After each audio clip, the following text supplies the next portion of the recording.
Hadis ini adalah hadis qudsi dan cirinya adalah sebagaimana sudah kita pelajari dari awal. Rasulullah SAW bersabda, lalu Allah yang maha tinggi atau maha suci berfirman. Potongan pertama yang kita ambil pelajaran adalah ana inda dhanni abdi bi. Aku selalu sesuai dengan prasangkaan hambaku. Ini kalimat penting sekali teman-teman sekalian. Selalu dengan prasangkaan hamba. Jika dia berprasangka baik kepadaku, maka dia mendapatkan kebaikan itu. Dan jika dia berprasangka buruk, maka dia akan mendapatkan keburukan. Maknanya, apapun yang sifatnya kita dapatkan teman-teman sekalian, sifatnya baik, maka misal kita dapat nikmat makanan, kita dapat nikmat kesehatan, apa saja. Lalu kita sangka baik dengan Allah, oh ini berarti Allah sedang melimpahkan nikmatnya pada saya. Alhamdulillah. Itu sudah umum orang bisa lakukan. Tapi kalau dia dapat musibah, dia sakit, kehilangan harta, ditipu orang, gitu kan. Dia di sini juga dibutuhkan untuk sangka baik dengan Allah. Kalau dia sangka baik di sini, dia akan dapatkan kebaikan. Misal dia mengatakan, mungkin Allah akan bersihkan dosa-dosaku, mungkin Allah akan tinggikan derajatku, maka dia dapat.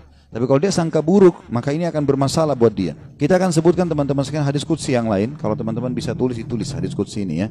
Karena ini hadis qudsi mulia sekali ya. Kalau saya subhanallah selalu merasa gembira sekali dengan mendengarkan hadis qudsi ini ya. Dan hampir setiap hari hadis ini selalu saya ulang-ulangi teman-teman sekalian. Saya ulangi, saya baca lagi, saya renung lagi, dan seperti sebuah hiburan yang tidak akan pernah ada habisnya. Karena ini hadis qudsi, hadis sahih di mana Allah Subhanahu wa taala menyampaikan kepada kita berita gembira tentang orang-orang yang mau berprasangka baik dengan Allah. Allah berfirman, wahai anak Adam, artinya kita semua manusia dipanggil. Jangan pernah engkau takut kepada siapapun yang mempunyai kekuasaan, selama kekuasaanku ada. Dan ketahuilah, kekuasaanku tidak akan pernah punah selamanya. Wahai anak Adam, jangan pernah engkau takut dengan kesempitan rezeki, karena perbendaharaanku penuh. Dan perbendaharaanku tidak akan pernah punah selamanya. Wahai anak Adam, ini potongan yang ketiga dari hadis. Kalau tertinggal langkahin dulu, nanti kita kembali. Jadi Allah Subhanahu wa taala tidak mau kita capek ya. Di sini dikatakan Allah berfirman, hai anak Adam, aku ciptakan kamu untuk beribadah. Maka jangan engkau main-main. Aku menciptakan engkau untuk beribadah, maka jangan kamu main-main. Tadi potongan pertama, kalau ada yang tertinggal silakan. Wahai anak Adam, jangan engkau takut pada siapapun yang mempunyai kekuasaan, selama kekuasaanku ada, dan kekuasaanku tidak akan pernah punah selamanya. Kemudian potongan kedua, wahai anak Adam, jangan pernah engkau takut dengan kesempitan rezeki, sedangkan perbendaharaanku penuh. Dan perbendaharaanku tidak akan pernah punah selamanya. Wahai anak Adam, aku ciptakan untuk beribadah, maka janganlah engkau main-main. Dan aku tentukan rezekimu, maka tidak perlu kamu capek. Tentu anggota tubuh kita bergerak, hati kita bertawakal ya. Aku ciptakan engkau untuk beribadah, jangan engkau main-main. Dan aku tentukan rezekimu, maka tidak perlu engkau capek. Demi kemuliaanku dan keagunganku, demi kemuliaan dan keagungan, jika engkau ridho terhadap pemberianku, maka aku akan tenangkan jiwa dan ragamu. Jika engkau ridho ya, terhadap pemberianku, maka aku akan tenangkan jiwa dan ragamu. Jika engkau tidak ridho dan engkau akan mulia di sisiku.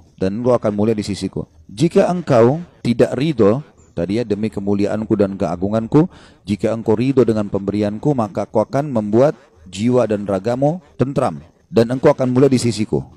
Tapi jika engkau tidak menerima pemberianku, maka aku akan membuatmu mengejar dunia. Nanti kita ulangi lagi ya. Dan jika engkau tidak menerima pemberianku, maka aku akan membuatmu mengejar dunia. Seperti hewan buas yang sedang mengejar mangsanya di padang pasir. Kemudian tidak akan datang kepadamu kecuali yang sudah aku takdirkan. Jadi kalau kita ridho dengan apa yang Allah berikan, Allah akan buat jiwa kita dan raga kita tenang. Lalu kita mulia di sisi Allah. Tapi kalau kita tidak ridho terhadap apa yang Allah berikan, kenapa ya saya begini ekonomi saya, kenapa ya muka saya begini, kenapa ya badan saya begini, kita berkeluh kesah, maka Allah SWT mengatakan, aku akan membuatmu mengejar dunia seperti hewan buas yang sedang mengejar mangsanya di padang pasir.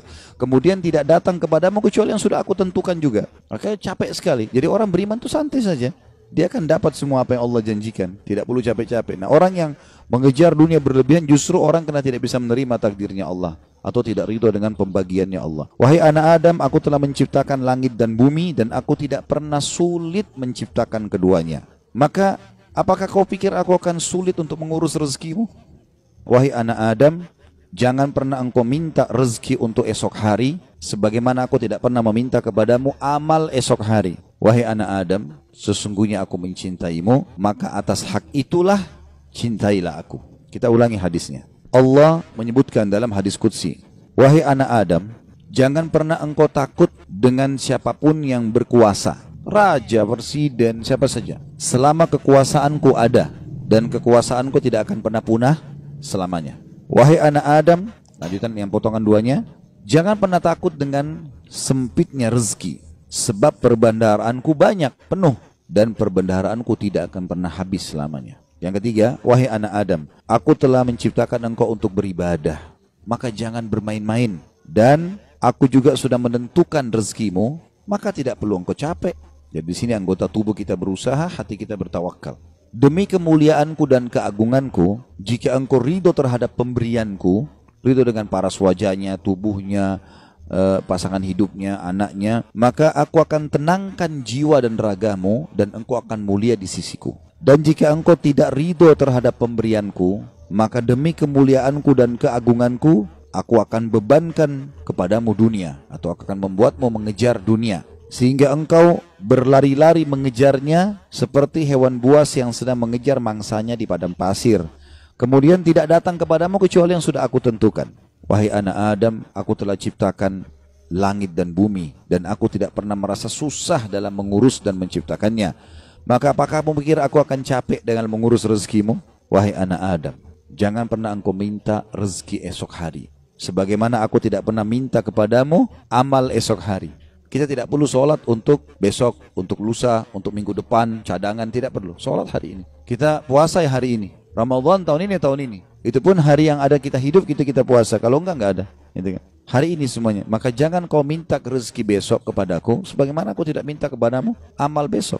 Gitu kan? Lalu kata Allah Subhanahu Wa Taala, penutupan hadisnya, ya, sebagaimana sudah kita sebutkan tadi ya. Wahai anak Adam, aku sangat mencintaimu, maka atas hak itulah cintailah aku. Dan makna cinta artinya mengabdi dan berkorban. Ya ikutilah perintahku. Apa yang aku perintahkan, apa yang aku larang, aku perintahkan kerjakan, larang tinggalkan. Ini subhanallah hadis teman-teman sekalian. Setiap kali saya baca, saya pribadi ya merasa ketenangan jiwa. Udah Allah sudah tentuin semua. Dan ini sesuai juga yang pernah saya sampaikan teman-teman sekalian. Hadis yang perkataan Hasan Basri rahimahullah yang mengatakan, aku selalu tenang dan senang dalam kehidupan dunia karena dua hal.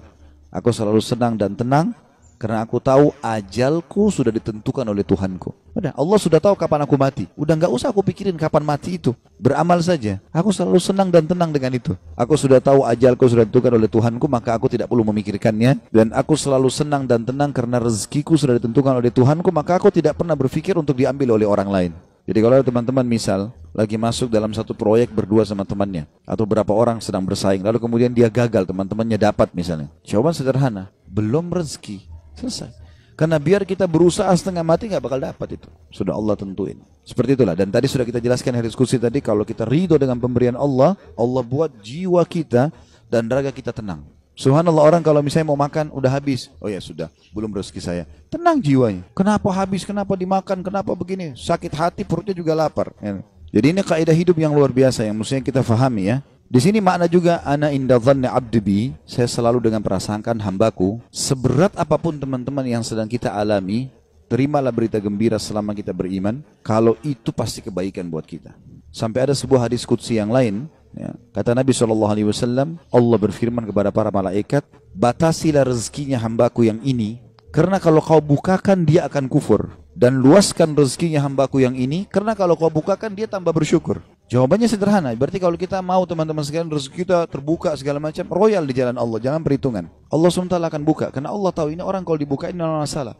Qarun kan begitu dulu. Qarun itu yang diceritakan di dalam Al-Quran tentang kaumnya Nabi Musa yang kaya raya. Sampai di Indonesia pun bahasanya harta karun. Ya. Itu kan namanya Qarun, ditimbun sama Allah dengan harta-hartanya.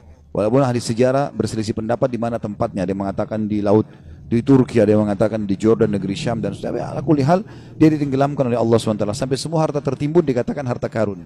Ya. Qarun itu dulu orang soleh, luar biasa ibadahnya sama Allah. Sampai terkenal di pengikut Nabi Musa yang paling alim, termasuk adalah Qarun. Miskin, rumahnya susah, bajunya kotor, makan tiap hari tinggal tunggu orang kasih. Sering Nabi Musa lewat, kirim salam sama dia, tanya kabarnya, titipin makanan. Salah satu dia bilang, hai Nabi Allah, mintalah kepada Allah agar aku diberikan kekayaan. Susah hidup begini. Nabi Musa AS berdoa, baiklah, ya Allah bukakanlah rezekinya Qarun. Allah terima, Qarun bertahap. Diajarkan oleh Allah Subhanahu Wa Taala. Tiba-tiba Nabi Musa AS berikan dia sedikit emas, ya, kemudian dia transaksikan, terus dia tertarik dengan emas itu. Dia mulai belajar bagaimana cara mengelolanya emas, sampai pelan-pelan dia punya kios kecil, lama-lama sampai dia punya produksi emas terbesar pada saat itu. Menjadi orang kaya raya. Udah nggak sholat lagi, udah nggak zikir lagi, ya. Udah mulai sombong, jalan di pinggir jalan sampai kereta kencananya semua pakai emas. Kemudian Nabi Musa AS utus orang-orang untuk ngumpulin zakat mal, dia nggak mau kasih. Lebih parah daripada itu, dia mengajak kaumnya dan membiayai mereka untuk memerangi Musa AS. Sampai akhirnya Musa AS berdoa agar Allah tenggelam dengan harta-hartanya semua. Jadi subhanallah, Allah itu memberikan dan Allah menahan, itu Allah tahu tentang kita. Ya ibaratnya seperti misalnya anak kita. Kita tidak bahasakan Allah punya anak. Ta'ala Allah, ya. Allah maha suci dengan maha tinggi masalah itu. Tapi ini Ibnu Qayyim rahimahullah memberikan contoh. Perumpamaan orang yang belum dikasih oleh Tuhannya Allah, perumpamaan seperti seorang anak yang sedang meminta izin dari orang tuanya untuk melakukan satu perbuatan atau berteman dengan seseorang. Misal bapak ibu punya anak, mau berjalan sama teman-teman, kita tahu teman-teman ini narkotika, orang merusak. Padahal anak ini tidak ngerti, dia bilang, ibu ayah izinkan saya. Kira-kira bapak ibu mau izinkan? Kalau kita pakai akal sehat kan nggak mungkin. Kita tahu anak ini walaupun dia mau, dia senang, dia gembira, dia akan rusak nanti. Kita nggak akan kasih, apapun resikonya. Ibnu Qayyim rahimahullah berikan perumpamaan seperti itu. Ada orang merengek-rengek sama Allah, Allah belum kasih. Allah lebih tahu, gitu kan? Ini hambaku ini kalau saya kasih, dia masalah nanti. Ada orang begitu subhanallah. Mungkin contoh kasus, ada orang anaknya meninggal masih kecil. Baik, mungkin dia merasa sedih. Tapi subhanallah bisa saja mungkin anak itu kalau besar buat masalah buat dia. Kita nggak tahu. Walaupun menurut kita mungkin tidak. Kan itu terjadi di kisahnya Nabi Khidir, ya kan?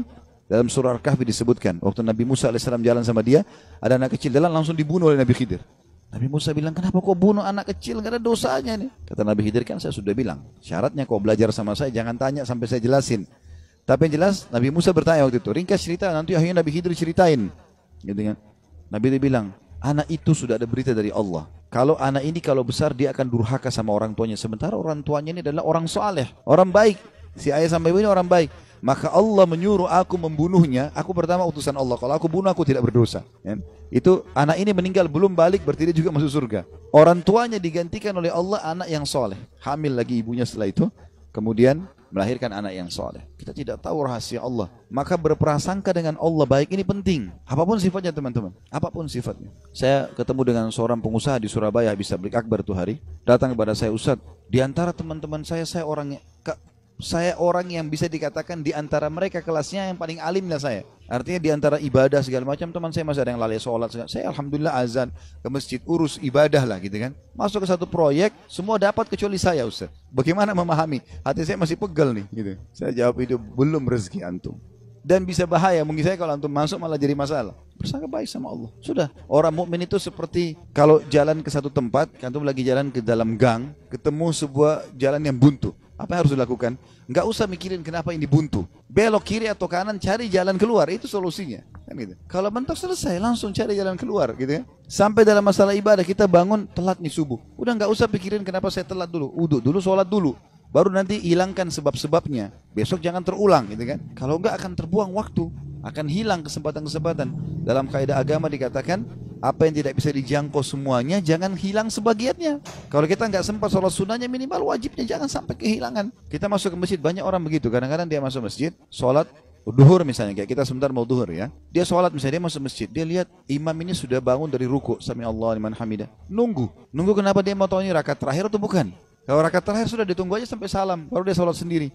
Keliru ini akhi. Tetap lebih utama sholat pertama. Kata para ulama, walaupun tahiyat terakhir di jamaah pertama lebih afdal daripada jamaah kedua walaupun dia di saf pertama. Walaupun itu sudah terakhir. Takbir duduk tahiyat sama mereka. Berapa banyak orang yang tidak paham masalah ini. Yang tidak bisa didapat semuanya, jangan kehilangan sebagiannya. Itu kaidah. Harusnya begitu. Apa saja teman-teman sekalian. Subhanallah, saya pernah punya teman orang Senegal dari Afrika dulu waktu masih di Madinah. Teman saya di sebelah duduk di sebelah saya. Dia mungkin telat masuk kuliah 3 bulan gara-gara pengurusan visanya berangkat gitu. Tapi subhanallah cum laude anak itu. Dia datang duduk di sebelah saya. Mulai masuk hari itu, saya kan nulis juga apa yang dosen bilang. Saya ikutin apa yang dosen bilang, saya tulisin. Anak ini begitu masuk sudah 3 bulan. Udah banyak lembaran pelajaran. Yang ketinggalan mungkin ada 40-50 lembar tulisan yang sudah ketinggalan. Tapi dia mulai hari itu teman-teman sekalian dia langsung tulis. Mulai masuk hari pertama, dosen pertama, dan sampai masa ujian terus saja dia nulis. Saya sempat tanya dia waktu dia mulai nulis, "Akhi, bagaimana ente nulis, kan ada yang ketinggalan?" Dia bilang, "Nggak apa-apa, saya tulis sekarang, nanti itu nyusul. Sekarang ini dulu saya tulis." Dan betul, ternyata setelah mendekat ujian, yang dia tulis berisi kurang lebih 70%, yang tertinggal 30%. 30% itu disusul sama dia, diambil tulisan teman-teman yang sudah ada baru disusulin. Jadi yang tidak bisa dijangkau semuanya, jangan kehilangan sebagiannya, kan gitu. Ada orang begitu, subhanallah, ya. Lewat waktu sholat duha sudah kepepet, sudahlah nggak apa-apa, nggak usah deh, besok aja. Jangan, sekarang. Walaupun cuma 2 rakaat, nggak ada masalah. Jangan kehilangan semuanya. Maka itu kejelian dalam memahami itu teman-teman sekalian.